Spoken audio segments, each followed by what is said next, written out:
Fala, nação rubro-negra, sou eu, Fabrício Lopes, aqui do nosso canal Resenha Rubro-Negra, trazendo para vocês mais um giro de notícias do Mengão queridão. Dessa vez nesse sábado, 1º de junho de 2024. Gente, faltam um mês aí pra gente começar a ter as efetivações de registros da janela de transferências. O que não quer dizer que as negociações não possam começar agora e que as contratações já não possam começar a partir de agora. Hoje pela manhã eu trouxe para vocês a informação de que o Oscar pode sim acabar se transferindo para o Flamengo.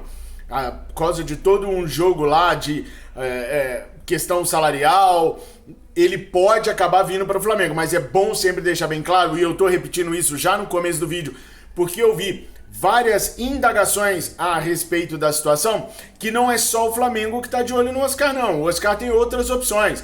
O próprio Internacional de Porto Alegre vinha tendo conversas com o Oscar para tentar repatriá-lo. O Oscar, como vocês sabem, apareceu no São Paulo, mas ganhou destaque mesmo no Internacional de Porto Alegre.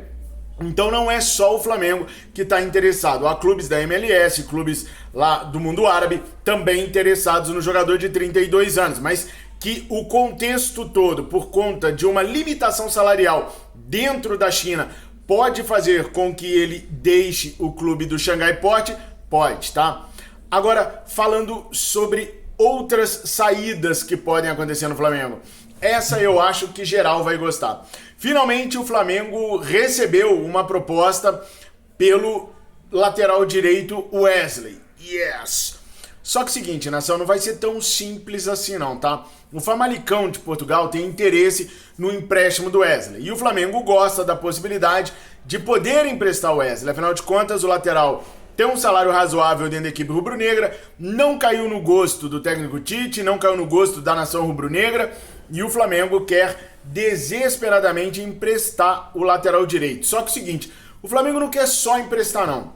O Flamengo quer que o jogador passe a temporada no Famalicão, mas que depois de 20 jogos, o Famalicão tem a obrigação de comprar o jogador. É aí que tá o problema. Ter que comprar o jogador obrigatoriamente depois de 20 jogos. Por que é aí que tá o problema? Porque corre o risco dele não se apresentar bem por lá e os caras acabarem devolvendo ele para o Flamengo, como aconteceu com o Hugo Souza. E olha que o Hugo Souza até se apresentou bem lá na equipe do Chaves, mas os caras preferiram não ficar com o Hugo Souza, que nem deve chegar a entrar no Ninho do Urubu. O Flamengo deve reemprestar o Hugo imediatamente para algum clube aqui do Brasil ou até mesmo do exterior. Mas a notícia é boa.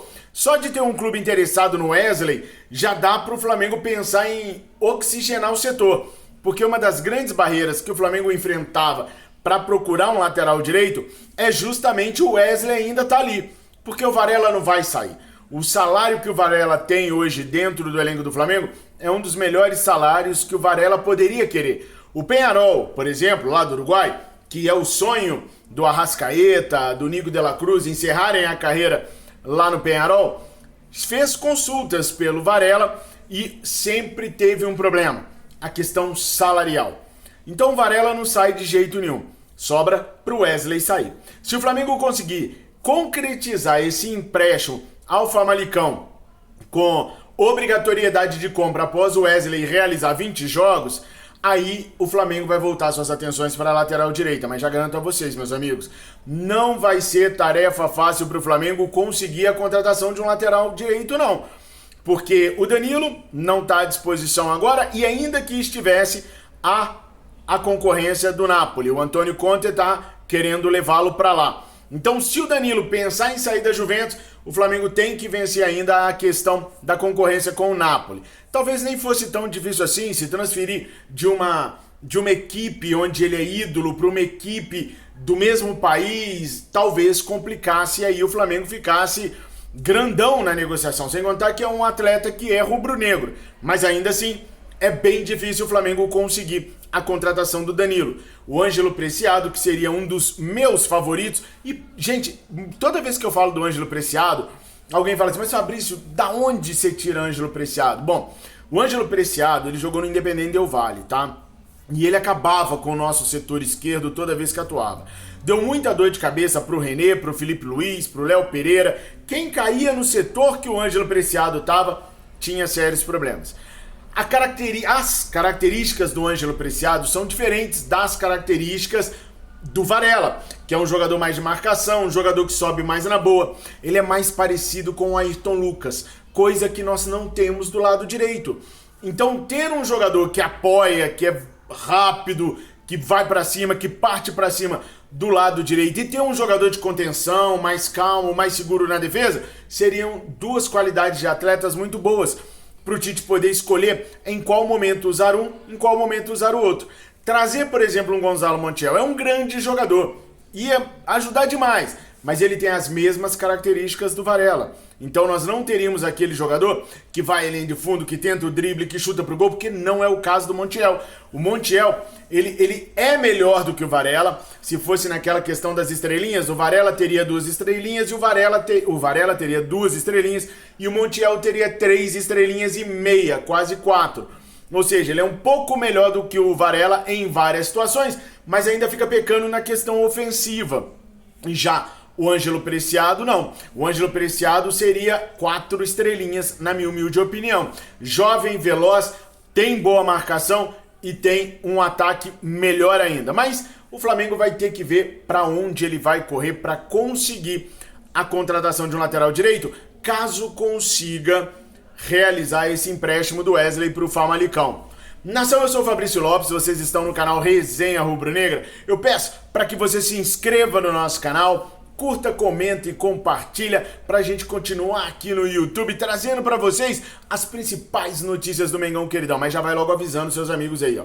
Se for se inscrever lá, saiba que de vez em quando você vai sair chateado, porque o Fabrício fala a verdade, doa quem doer. Aqui não tem sensacionalismo, não tem mimimi, popopó, não tem não. É a verdade, doa quem doer, mesmo que doe nós mesmos. Então, se você já é inscrito no nosso canal, ajuda a gente a continuar crescendo, convidando seus amigos a se inscreverem aqui também. Quer ver? Eu vou dar uma notícia agora que nem é uma notícia tão legal assim. Ontem, a equipe do Al Hilal, do Jorge Jesus, do Michael, do Neymar, venceram a equipe do Cristiano Ronaldo, o Al Nassr, e se sagraram campeões pela 3ª vez nesta temporada. Ganharam o campeonato da Arábia Saudita, né, o Arabão, ganharam a Copa do Rei da Arábia e ganharam ontem a Copa da Liga do Rei. Né? Então os caras ganharam 3 de 4 grandes campeonatos possíveis lá. E ontem o Michael mais uma vez foi titular, saiu em algum momento sentindo a perna ali, mas parece que não é nada grave. E a gente está falando muito em Michael Vir. Eu já expliquei para vocês que tem uma limitação de estrangeiros lá. Os caras querem contratar o Rafael Leão, português, bom jogador, e aí precisaria abrir uma vaga na equipe dos caras, né? Só que o Michael vem ganhando notoriedade e espaço no Al Hilal, e eu nem tô falando de dentro de campo não, tá? Desde quando chegou. Por exemplo, ele teve o salário dele aumentado 3 vezes sem ele pedir. Os sheiks, dono da equipe lá, os caras viam por merecimento, não, aumenta o salário desse moleque, esse moleque é bom. E eles foram aumentando o salário dele sem ele pedir. Com isso, veio uma satisfação maior ainda, o moleque jogou cada vez melhor em campo e agora ele tá mega valorizado. Por que eu tô contando tudo isso pra vocês? Porque o Flamengo vai enfrentar sérias dificuldades para repatriar o Michael. Porque hoje, mesmo que os caras tenham interesse em negociar o Michael, ele tá mega valorizado lá e o preço não vai ser pequeno. Há cerca de um ano, há 2 janelas atrás, portanto, o Flamengo fez uma consulta ao Al Hilal pelo Michael. E naquela época os caras queriam 15 milhões de euros no Michael.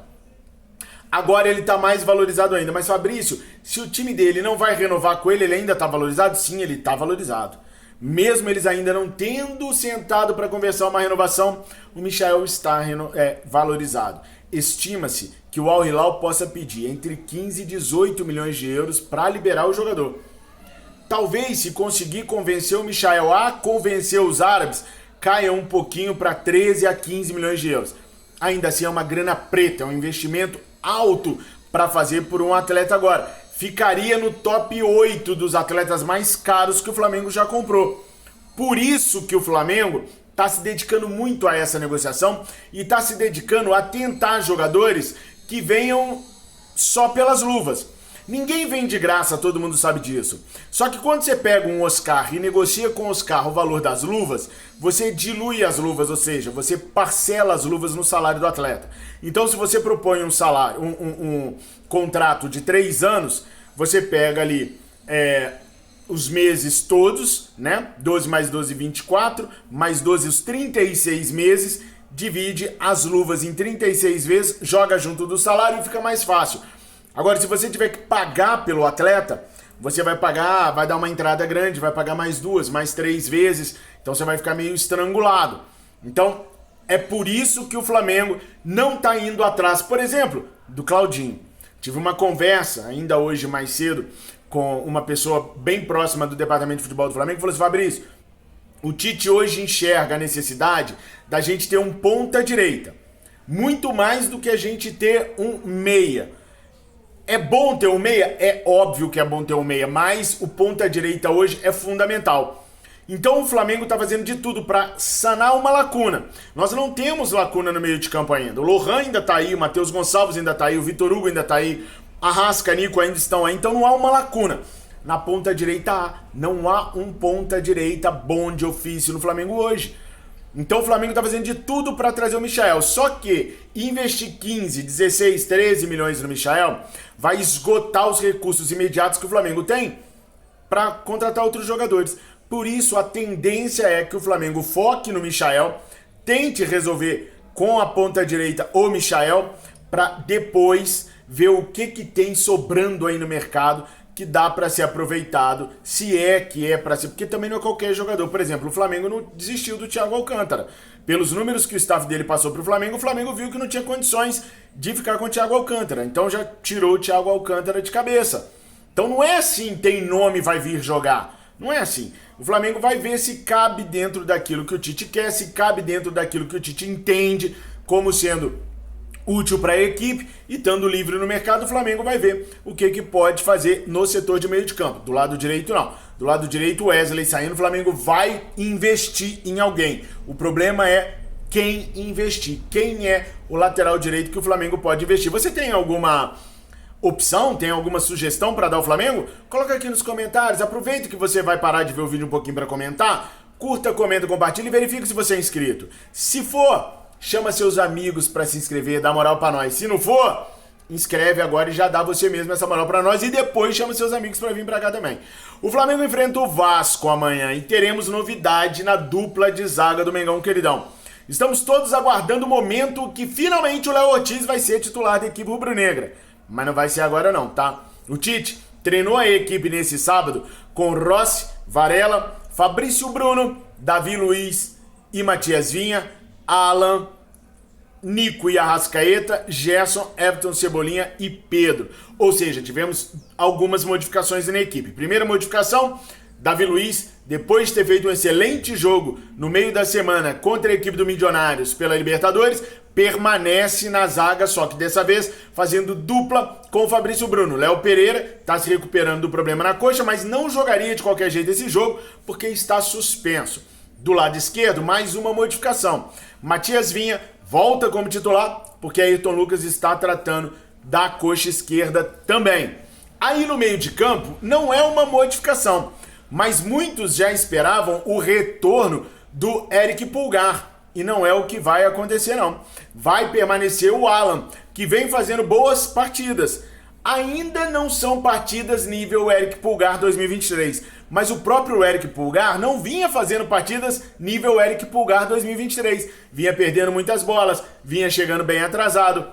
Então, por merecimento, o Alan permanece. Daí pra frente é o time que a gente já tá acostumado a ver, o time que a gente já tá acostumado a torcer. Pergunto, uma boa escalação? Davi Luiz está mesmo à frente do Léo Ortiz hoje no Flamengo? Comentem o que vocês acharam da escalação que vai entrar amanhã contra os viceínos. Agora, uma coisa que me chamou a atenção é uma situação de bastidores, de nem é que vai pro jogo amanhã. Por exemplo, o Carlinhos foi contratado junto ao Nova Iguaçu logo no final do Campeonato Carioca, aliás, uma sexta-feira antes da final definitiva do Campeonato Carioca, e ele não vem agradando nos treinos ao técnico Tite. Quem me acompanha sabe que eu venho trazendo para vocês esse tipo de informação. O Carlinhos não vem agradando nem nos treinos. Tá muito abaixo tecnicamente dos demais jogadores do Flamengo. Muito, muito abaixo mesmo. A avaliação do próprio técnico Tite, que conversa com o moleque, que tem paciência, coloca ele para treinar, posicione e tudo mais, mas ainda assim ele tá muito abaixo tecnicamente do elenco do Flamengo, tá? E por isso o técnico Tite decidiu não relacioná-lo para o jogo de amanhã. O que é interessante, porque ele só pode jogar o Brasileiro e ele não foi relacionado. Portanto, para a reserva no ataque do Flamengo, nós teremos apenas de ofício mesmo o Gabriel Barbosa e o Gabigol. Então pode ser que a gente veja o Gabigol amanhã em algum momento da partida, quando o Pedro se cansar ou quando o Tite achar que deve usar o jogador. O fato é que o Carlinhos parece ter sido um grande erro da diretoria rubro-negra, que temia ficar sem o Gabriel por conta do julgamento dele. E ficou por 39 dias. E nesse período o Carlinhos não foi útil. Ou seja, o Flamengo, com medo de perder o Gabriel, contratou o primeiro que tinha pela frente e esse primeiro nunca deu conta do recado, ainda que tenha jogado apenas 58 minutos desde o término do Campeonato Brasileiro, do Campeonato Carioca até agora. Vocês acham que foi um acerto ou um erro da diretoria a contratação do Carlinhos, que não ficará no banco de reservas amanhã porque o técnico Tite optou por não levá-lo? Quem sabe nessa vaga aí aparece o Matheus Gonçalves, que fez 2 golaços neste meio de semana jogando no Sub-20, depois de não ser relacionado na terça-feira para o jogo da Libertadores da América. Pode ser uma boa, não pode? Tem um detalhe, o Tite pediu para o Chola passar a treinar em definitivo com os profissionais. O técnico viu qualidades no jogador e pode ser que mais dia menos dia o Tite opte por levar o jogador para alguma partida e experimentá-lo. O que vocês acham de tudo isso, nação? Comenta aqui que eu vou correr para ver o segundo tempo do Real Madrid. Que jogo horroroso do primeiro tempo do Real Madrid. Se vocês quiserem, eu posso até comentar lá no Live Mengo TV ou aqui mesmo, vocês que mandam, tá? Sobre esse jogo Real Madrid Borussia Dortmund, que está no segundo tempo agora, nessa final de Champions League. Se inscreva, curta, comenta, compartilha. Eu amo vocês. Tenham um excelente sabadão. Fiquem com Deus. Saudações rubro-negras.